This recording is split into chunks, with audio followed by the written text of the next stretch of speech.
Before we get to this episode, I want to ask you a quick question. Are you a woman who's 50 or older? And are you ready for a career or job change? Maybe you're yearning to do more meaningful work that really lights you up. I'm asking because my friends Dana and Wendy of Camp Reinvention have the coolest career program. It's called the Career Change Accelerator Program, and they coach amazing women in a 12-week program to reimagine what their careers might look like and to help them see new possibilities. Their very cool program is kicking off on October 27th. And if you even have an inkling, I might be ready for something new and different, I invite you to check out the details. There's a link in the show notes, and let's get busy and think about new possibilities. What's one thing that someone who's dipping their toe in, not sure where to start, what's one thing they could do? Well, first of all, you have to know yourself and what your interests are. And so once you define what your interests are, then going out and looking for opportunities, not to wait for them to come to you. You have to really be proactive and pursue those because it can be really fulfilling in all ways in your life. So I would say don't be afraid to take chances. It may be something that's a little bit challenging, but rise to the challenge, because there's just so much out there. And there's so many ways in which you can be involved. You start small and then just grow from there, really. Welcome to Reinvention Rebels. Stories of brave and unapologetic women, 50 to 90 years young, who have boldly reimagined life on their own terms to find new purpose and possibilities. I'm your host, Wendy Battles. Ready for a dose of inspiration? Let's get to it. Hey everyone, it's Wendy, host of the Reinvention Rebels podcast, and welcome to another episode. I am so glad you're here. If this is your first time listening, I'm so glad you've tuned in. And if you are a regular, well, welcome back.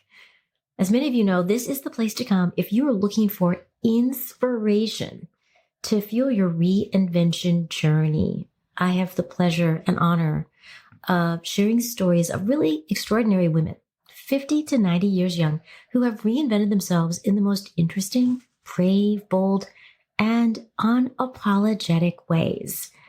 So you are in for a treat.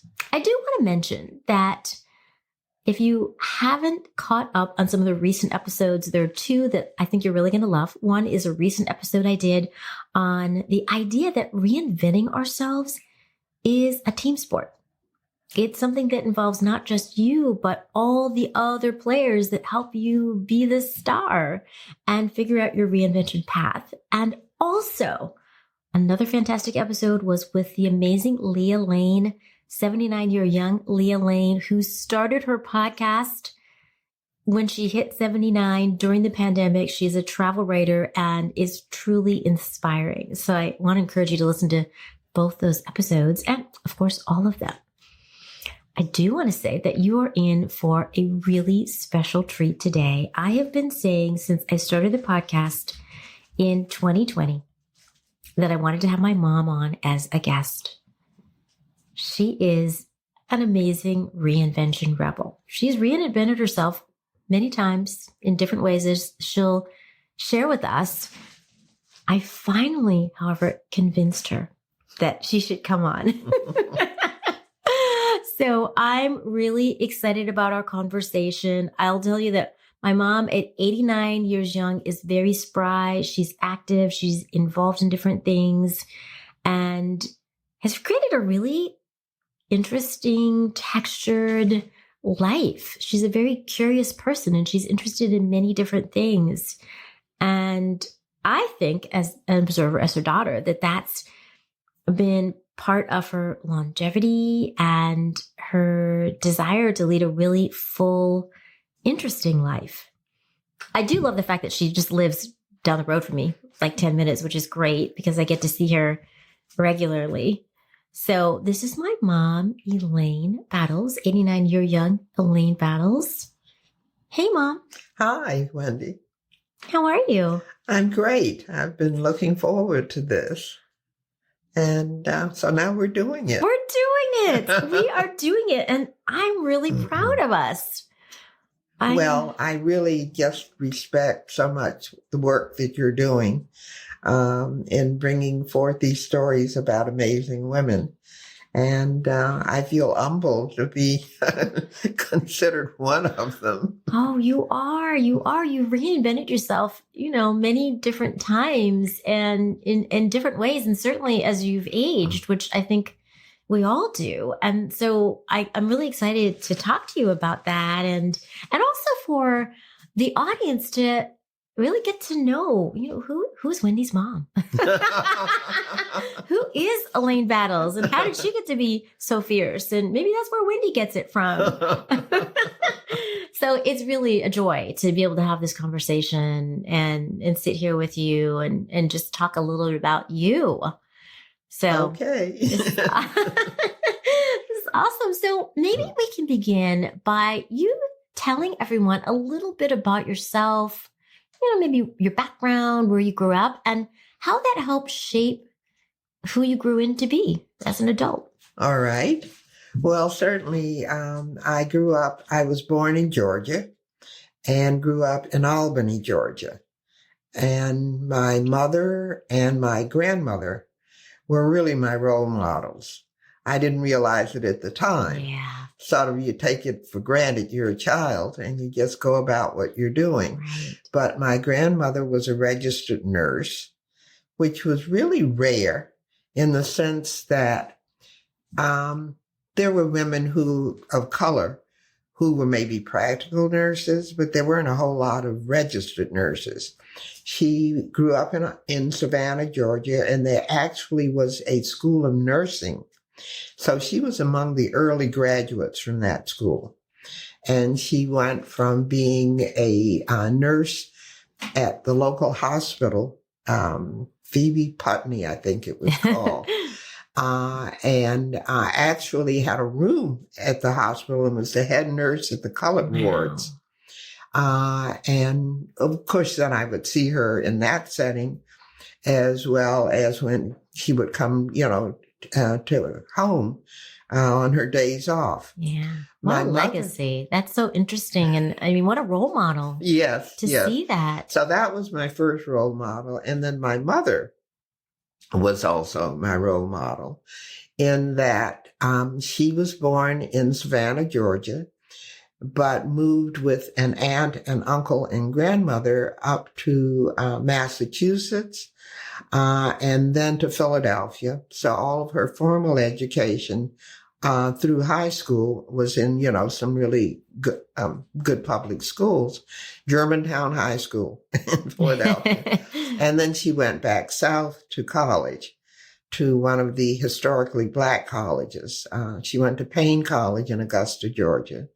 That was where she met my father, who was from Valdosta, Georgia. And so that's how I came about. It's the whole Georgia connection. Yes. And actually, through the years, I really sort of saw how engaged she was in the community. After starting out as a school teacher, she went back to school and got a master's in social work. We moved to Philadelphia, and but then we were no sooner in Philadelphia than she decided that she thought I should go to boarding school. And that was because she was concerned about when she was working full time, what would happen when I was out of school. Here we were in a large city as opposed to a small community of Albany, Georgia. And so I went off to what they call finishing school, Which I have to say, that alone is amazing because I can't imagine back then in the 40s when, a lot of families, especially Black families, saying, I need to send my daughter to boarding school. It might be, I need to find a babysitter for her after school. I mean, that is just unusual. Yeah. Well, I think the thing is this. Palmer, where I ended up going, was sort of the finishing school for Blacks. There were many sort of finishing schools in New England and places. But of course, Blacks weren't welcome there necessarily. And Charlotte Hawkins Brown, the president of the school, started the school, and it drew kids from all over the country. They were maybe ordinary people, but most of them were parents who were professionals. So you had doctors and lawyers, and you had school teachers and all kinds of, so it was quite an interesting mixture. And as I said, they came from all over the country. It was a small enough school that you got to know everybody. It started with 7th grade. When I went, I was entering 8th grade and through 12th. And the motto was the correct thing to do, to say, and to wear. Oh, well, it seems like a lot of people today could use that, doesn't it? So I think it was certainly the academics were important and stressed, but it was also the cultural things. Almost everyone was involved in some way in music, in drama. There were people of note who came to campus. Like Nat King Cole. Yes. Right? Nat King Cole married the president of the college. The president was Charlotte Hawkins Brown, and she had a niece. And her niece was Natalie Cole's mother. But anyways, she was in the entertainment arts, and she met Nat King Cole, and they got married. And I remember that after their honeymoon, they came to campus. And oh boy, That was exciting. That was really exciting. I even have a picture of them. Really? Yes, on the campus.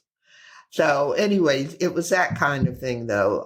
But it brought poets in. It brought singers, professional singers. And so this was the kind of thing that we were exposed to over those years. And of course, the manners. Almost everyone on the campus was involved in music in some way.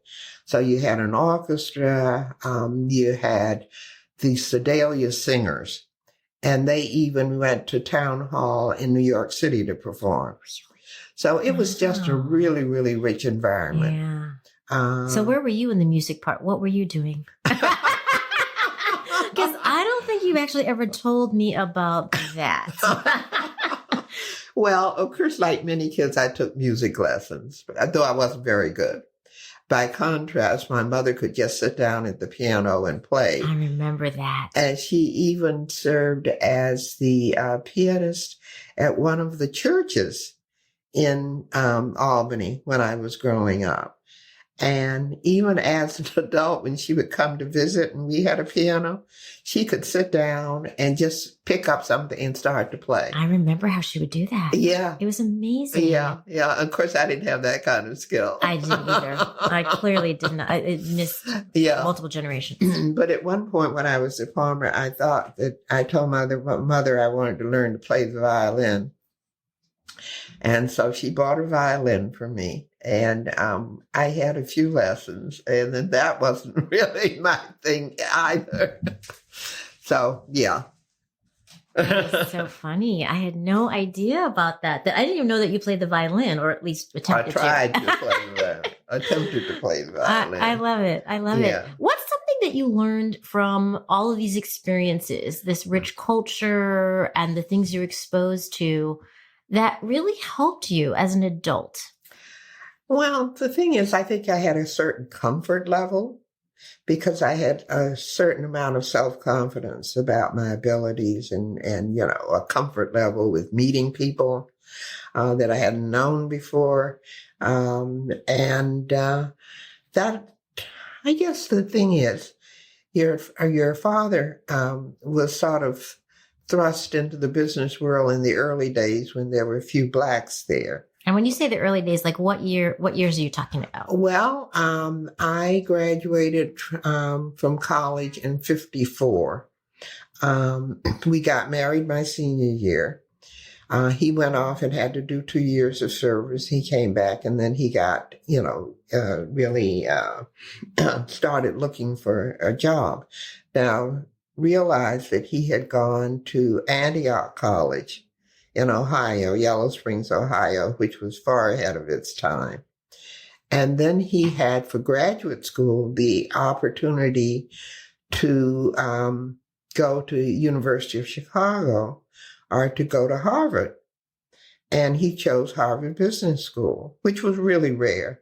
I think it was a 2-year program, and there were 5 blacks, males, involved, or enrolled, rather, at the Harvard Business School.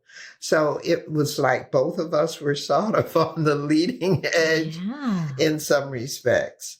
And of course, then after graduation, he had a number of different jobs, and a number of them with some major corporations in the country. What I think it's so interesting too, that in this time, during the civil rights era where there was so much unrest and people fighting for rights, that I think there's so many different stories that we can hear. Right. There's the story of so much strife and struggle and, really trying to change society. Exactly. And then it's really interesting to hear stories like this, because I think we don't always hear these other stories. Mm-hmm. We hear a lot of the same narrative about all the things we had to do to try to change things. But I think it's really interesting to hear that he actually was in the corporate world.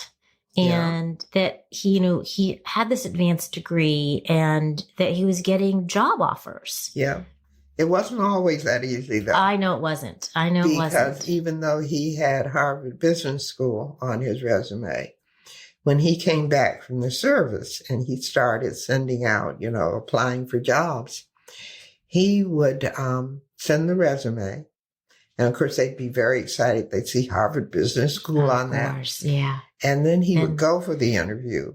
And then they would see that he was black. He was black. Yeah, that's not what they were expecting. I know exactly. That is not what those people were expecting. Exactly. Yeah, because I can think of, in one particular case, he was interviewing with Otis Elevator. And I think when he arrived, their mouths just sort of dropped open. They didn't know how to react. And then also there was that period where corporations wanted to be able to say, well, they were liberal-minded, and so they would call you, do an interview with you. But that didn't necessarily end up, in a job. Right. Yeah. Which is something we still hear today. Oh, absolutely. Right. That, absolutely. People want to make it look like they're all about diversity, equity, inclusion, but they aren't necessarily. Exactly. Yeah. Yeah. Yeah. So that was sort of how we, got started. And I guess on trajectory, we didn't even know where we were going to end up. Yeah. Yeah. Right. Yeah. Which I guess is how life is, right? It's such a mystery. It is indeed. We kind of step out and think we're going in a certain direction, and sometimes we shift directions or things unfold. That's true. Right. That's differently very true. Than we expect. I'm really curious about how you reinvented yourself through all of these different experiences. Can you share with us a time when you reinvented yourself and something you learned from that? There probably are a lot, because the reality is I think we've all reinvented ourselves many different times in many different ways over our lifetimes. And right. In 89 years, well, you've had plenty of opportunities. That's true. That's true. We moved a lot, of course, because your dad worked for some major corporations, starting with IBM. That means I've been moved. And so we moved around to different places. Started out he worked in New York City for IBM, and then got transferred to Westchester County. We went upstate to Binghamton, New York. While he was there, I actually worked for the welfare department as a caseworker. And that was an experience in itself. Yeah, I bet it was. And then the next thing we know that we were being moved back to Westchester County. And at that point, we had Skip, your brother, Curtis Jr., and, it was the living in Yorktown Heights in Westchester County, him starting school there, our coming, next thing we know, your father had felt that he had had enough with IBM. He was ready to move on for some different kind of experiences. Many people were saying, boy, that's such a good job. Why would you even consider leaving IBM? Yeah. But of course, he, was interested in growing in his career and just felt that he had probably gone as far as he could go with them. And then an opportunity came up with the Xerox Corporation, which in those days was up in Rochester, New York. So we ended up moving to Rochester. And yes, because we had a lot of interests other than just what we were going to do work-wise. We would end up going to concerts and, taking advantage of all the many different things that the town had, the city had to offer. I even did a stint as a substitute school teacher. And in those days, we had sort of written ahead to find out what might be possibility for me as well. And so by the time I arrived, they were already looking for me as a substitute teacher. And so that was sort of how my career got started, doing substitute teaching. And of course, every place that we went, we were very fortunate because we were in communities that had a lot of culture. So that, there was the symphony and there was the theater and many things going on. So that was just a really good outlet for me in terms of growing my interests. Yeah. Ready for more inspiration like what we're talking about today on this episode of the Reinvention Rebels podcast? You can get it easily. Pop over to reinventionrebels.com and sign up for my news and notes.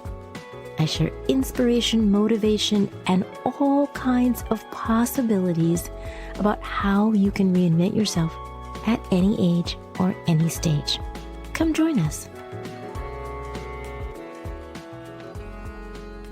It also sounds like because you moved so many times that you were doing a lot of mini reinventions, just going from one place to the other and kind of starting over. Right. It was almost something you got to be a pro at, I bet, like a professional mover. Well, that's true. And, the other thing I thought about not too long ago was the fact that each time we moved, somebody was paying for our moves. And what a difference that makes, doesn't it? Yes. The other thing, too, is that by working for major corporations, when you went into the communities, there was always a team that was lined up to help you find housing and all of those kinds of things that contribute to quality of life. And so we would go, there'd be a realtor lined up to show us around, and, what kind of housing was available to us. We never really landed up in a ghetto kind of community. simply because you had the major corporation that was behind it and all of their resources, even to the point of financial assistance if needed. So our moving was a different kind of entry than just the ordinary person who has, moved from one city to another looking for some kind of job or something of that sort. We had so many resources that were there to support us. That's really wonderful. And I think that doesn't happen for so many people, right? They don't have necessarily that access to those kinds of resources. Right. That help you kind of figure out where you might live. Mm-hmm. Or I think that often, certainly for so many people of color, as we know, historically, we've been limited in where we could live. Exactly. So we didn't have access to some of the places where we might, we had the chance to end up, or, other communities like that. Right. Right. And I think the other thing, too, is that as we moved, and by now, we had both your brother and you, where we had to find schools and that kind of thing for you. It just seemed natural, that there was somebody, the corporation that was moving you was making sure that all of those things were in place. That you, when you had a realtor, that you were looking at the right school districts. In many cases, both you and Skip were among the few. Oh, yeah. We could do a whole show about being the only one, but we won't go down that path today. Because, that was traumatizing, but okay. But I look back on it and think how well, though, the two of you adjusted to those situations. Yeah. And I think because that's just how my whole life has been, really. Yes. Growing up, being the only one, or as you said, one of a few in New Jersey. And then, we moved to Minnesota where it's really not that diverse. It is if you're in Minneapolis, but we didn't live in Minneapolis, right? So that felt even even less diverse than, where we lived in New Jersey. And so it's been interesting. It has been. But I think we also moved, though, to communities that had so much to offer in terms of exposure to the arts and, community organizations, because I tended to get involved as a volunteer many times when we moved. So that really contributed to your growth and enrichment as well. Yeah, it did. It did. And, you were a Girl Scout leader. You were a den mother. You did a lot of other volunteering. Yeah. Well, those were interesting years. The elementary school that you attended had a Girl Scout troop. And another mother and I decided that we were going to be co-leaders.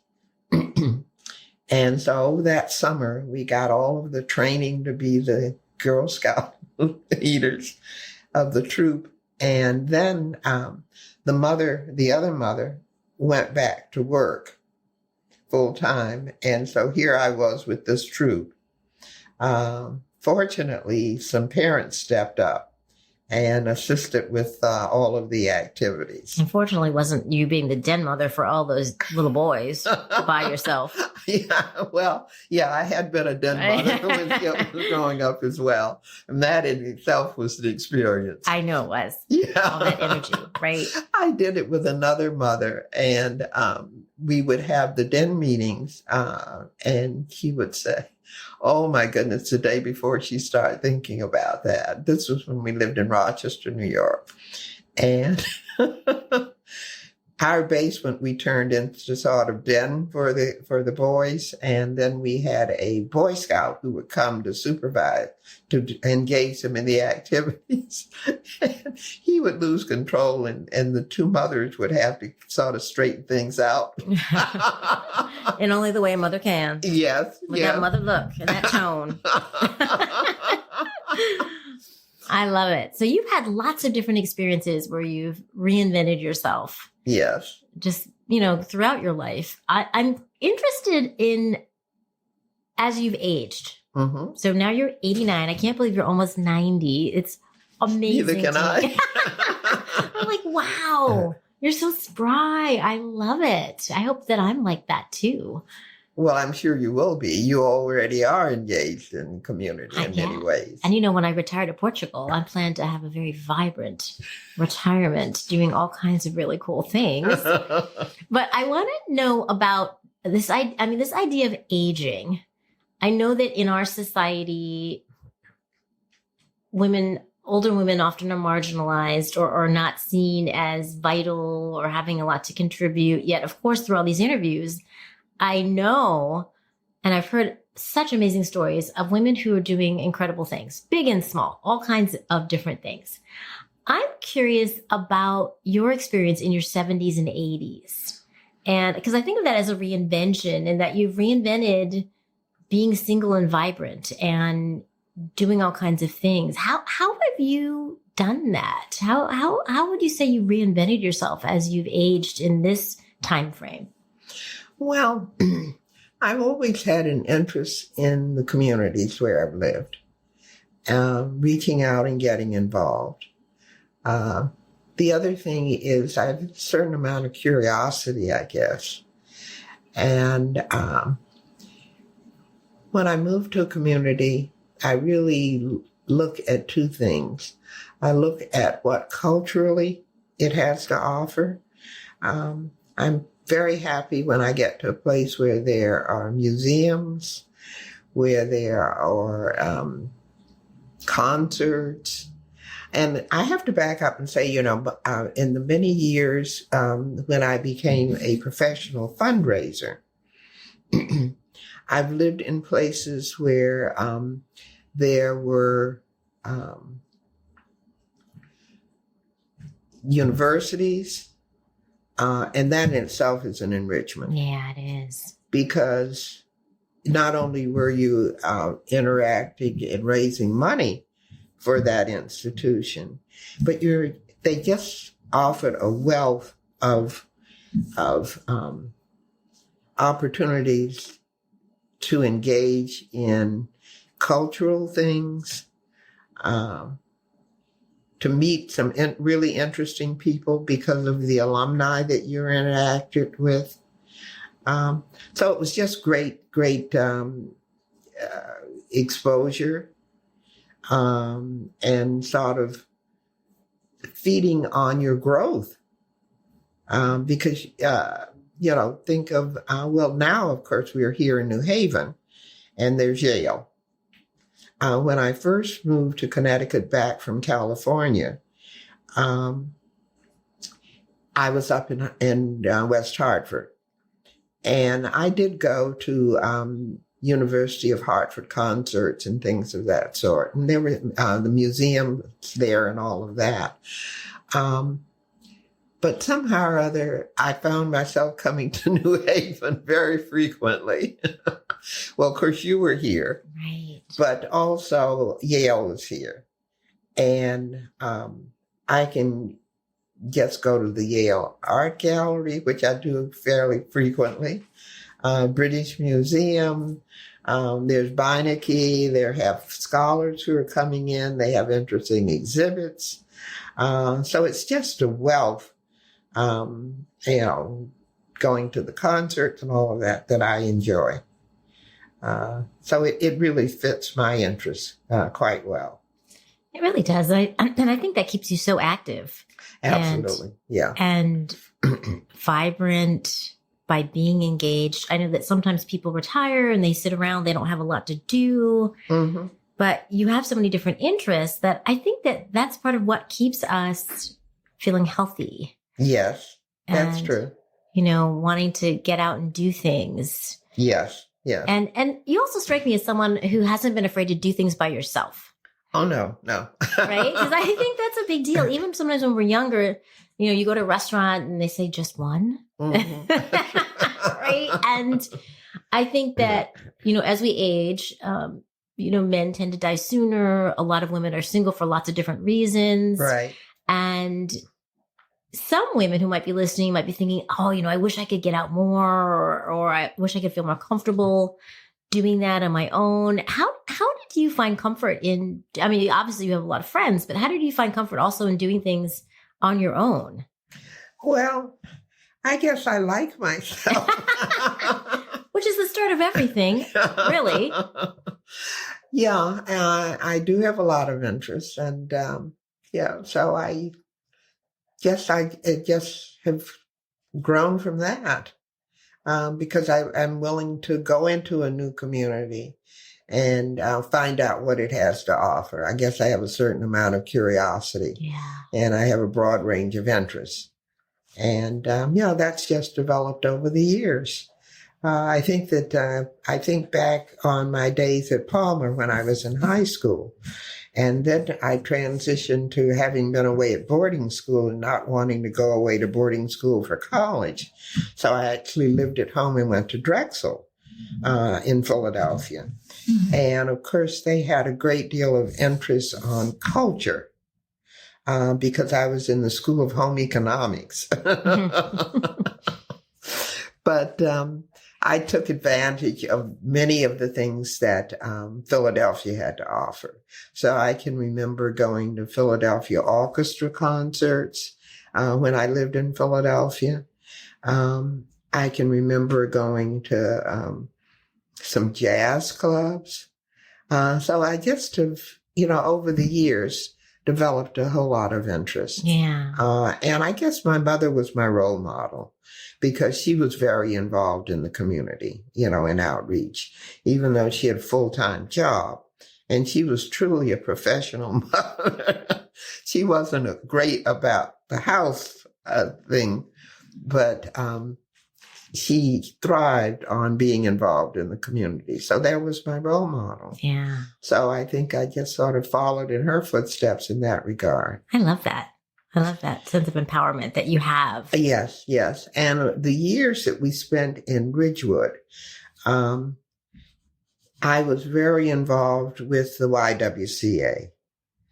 And that was where women then had leadership roles. And I went from helping them establish a daycare center or a child care center to becoming president of the board. And so that it just sort of took off from there. And, then as we moved about the country over the years, I would get out into the community and get involved. It just seemed a natural. Yeah. And you still were doing this in the community. I mean, you're still going to all kinds of events and museums and cultural things as you talked about, but even, in your 80s, you've been on boards. In New Haven. Yes. I've gotten you involved in boards I'm on, like Common Ground. Right. Yeah. Well, I think there's several things about my experience in the years that I've been here is that I was then doing some consulting because I now was a certified fundraiser over the years, worked for a number of major universities around the country. And when I came here, I was doing some consulting, working with nonprofit organizations. And so those are all of the things that put me out there and making connections. And I can remember I met Sharon Capetta at a luncheon that CCA was having. And CCA is Christian Community Action. I had been a consultant for them. And Sharon and I sat across the table from each other. And we just talked about, he said, "Oh, Elaine, tell me something about yourself." And the next thing I knew, she was calling me and I was involved with that organization. Yeah. And then you're on the board of the Women and Girls Fund. Yes. And it's interesting because I think there's this theme also of, many of the different things you've done in different eras of female empowerment. Yeah. Of the YWCA. Yes. Right. And all the leaders there. And up until, up through, of course, New Haven and some of your board involvement. So I really love that because I think anything we can do to empower girls, especially, but women generally, is always important. Yeah. Yeah. Well, I think it was a two-way street because I was getting a great deal out of just, having that exposure in the community, maybe giving something back. So it's been very rewarding. You also mentioned something earlier that really struck me, and you said, I'm a really curious person. And you really are. And I talk about curiosity. In fact, I did an episode, I think back in, last season about curiosity, what I call one of my 3 C's, one of the key ingredients that I see that Reinvention Rebels have, that they are curious, that they're interested in the world around them, that they like to try new things, that they like to meet new people. And I think that also is so key to reinventing ourselves, no matter how old we are, whether we're younger and doing it or we're, in our 50s or we're 89, it doesn't really matter. But I think that curious nature is something that makes everything richer. True. When we're interested in the world around us. Right. And because I think that helps us see new possibilities, no matter what age we are. That's true. That's very true. Yeah.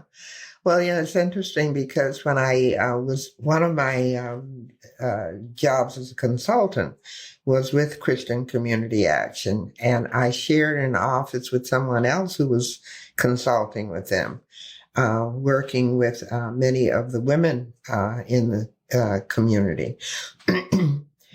And it turned out that this was one of the first people that I met when I moved to New Haven. Her name was Robin Latta, and we shared an office, and we became great friends. Yeah. And over the years, we did so many things together. We would go to concerts.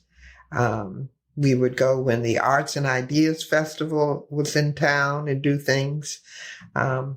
We went to museums. We go down to New Britain or up to New Britain.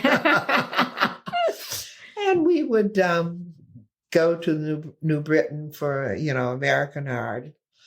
And we would look at the exhibits, and then we would have lunch, and then we'd look some more, and then we'd come home.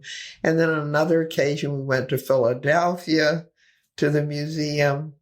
And so we went to see the Glass House. I remember that. Yes. So we just sort of bonded. She was much younger than I am, but it was a wonderful friendship. Wonderful friendship. Yeah. And then when the public library offered a workshop for seniors, they had a special grant to do memoir writing.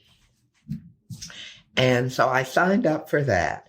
Had never done anything like that before. Never considered myself a writer, really. And I just got so inspired by that. So when it was over, I wanted to continue to do this, thinking about you and Skip and the fact that I wanted to leave them some, family history. Well, next thing that I know, I took a course in creative writing, and I focused on memoir writing during that period. And the person who was doing the class, leading the group, and I became good friends. So now I am continuing to do memoir writing, and I write, and then she is then editing what I'm writing. So that's something else that is keeping me busy, engaged these days. It really is. And the stories are wonderful. I've learned so much just how you and Dad met and different experiences you had growing up. It's just been really, really interesting. It really is a treasure to leave that for us and be able to read these stories. And now you can take all those little stories you've written and put them into, there's places that will bind a book. Yes. And so I'm waiting for my book. I'm waiting for, my coffee table book. So people are going to be like, wow, everyone's going to want to read it. I love it. I love it. There's so many different things that you have done and are doing and that speak to how we can always reinvent ourselves Right. in big ways and small ways. It doesn't have to be moving to another country or something huge. It can be something that can be equally profound, writing your memoirs. Yes. Learning a new skill, putting it into practice. And I also think that helps us stay young too, just using our brains in that way, the reading, the writing, all those things are really helpful, I think, in staying vibrant the way that you have. And I love that. Yeah. I love that. Well, I think the other thing too is that once your father and I were divorced after almost 35 years of being married, I already had interests. And, life goes on. Right. Yeah. And I think that's true because I know for some women that have been in long-term marriages and that end in divorce, or their spouse passes away, that don't have a lot of interest or maybe have not, kind of forged their own path, it's much harder to figure out who am I and where do I begin? Exactly. How do I kind of reimagine my life? And I think that was really, you had that advantage of already having this vibrant life. Yeah. You continued. I think also it really all goes back to my mother being a role model in the sense that because when after she and my father were divorced, she just went on with her life. Yeah. And so that was certainly a strong role model.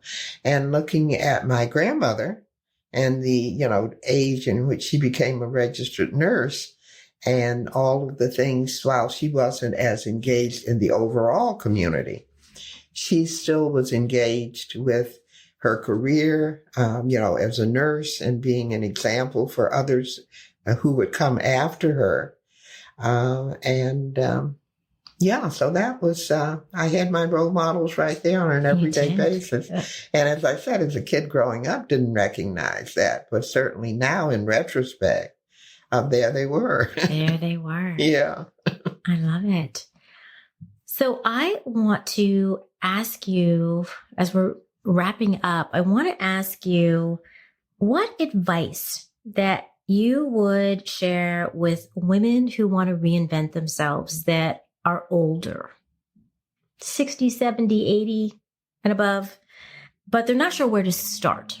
What's one suggestion that you have? What's one thing that someone who's dipping their toe in, not sure where to start, what's one thing they could do? Well, first of all, you have to know yourself and what your interests are. And so once you define what your interests are, then going out and looking for opportunities, not to wait for them to come to you. You have to really be proactive and pursue those. Because it can be really fulfilling in all ways in your life. So I would say don't be afraid to take chances. It may be something that's a little bit challenging, but rise to the challenge, because there's just so much out there. And there's so many ways in which you can be involved. You start small and then just grow from there. Exactly. Really. I love that advice. Just start small, get out there. Try different things. Yeah. Not be afraid to try something new. Right. Yeah. I also think we can always have do-overs. I always say that if something doesn't work out the way we intend or hope it will, that's okay. Maybe it's there to lead us in another direction. Exactly. Right? That we hadn't expected or anticipated. Yeah. That might be that thing then that really lights you up.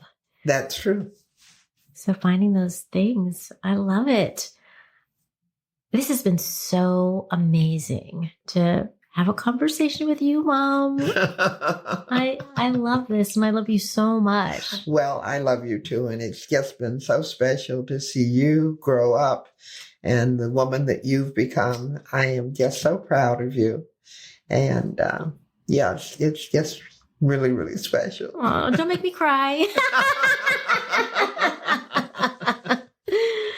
Well, thank you. I know that so many people will be really inspired by our conversation and all the amazing things that you've done and how you are such a great role model for me. I think the apple doesn't fall far from the tree because I've embraced that same community minded, probably at a fault being too involved. As you know. Yes, and you also managed to involve me many times. I have. Because I think back to Common Ground High School and when you were on the board and how when they were going to expand and, build the new building and all, that you got me involved in that. Yeah. Yeah. I know. It doesn't stop. So thank you. Thank you for joining me. Thank you for gracing me with your presence. And thank you for being an amazing mom.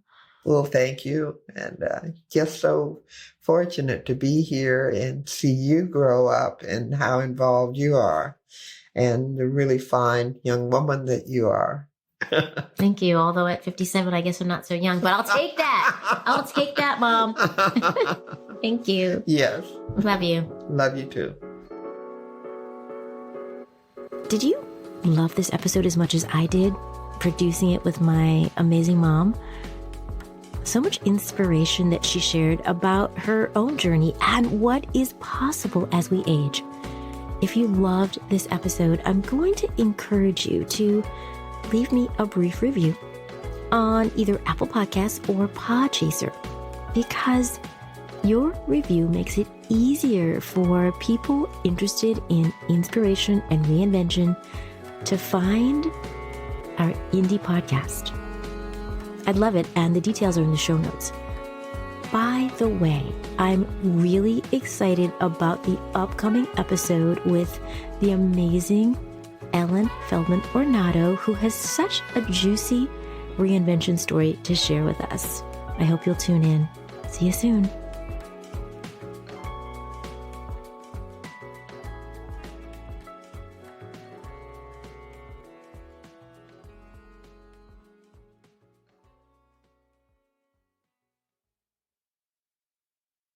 Hey, Rebel. If this episode inspired you to think about what's possible in your life, I'll share a little secret. Any of us can reinvent ourselves no matter where we are in our lives, any age, any stage. We just have to decide to get started. Here's a super simple way for you to get going with your reinvention dreams. Download my audio, 5 questions to spark your curiosity and inspire your reinvention journey. I share 5 key questions that will spur your thinking, help you uncover your dreams, and motivate you to take action. Because if not now, when? Details in the show notes. Let's get inspired together.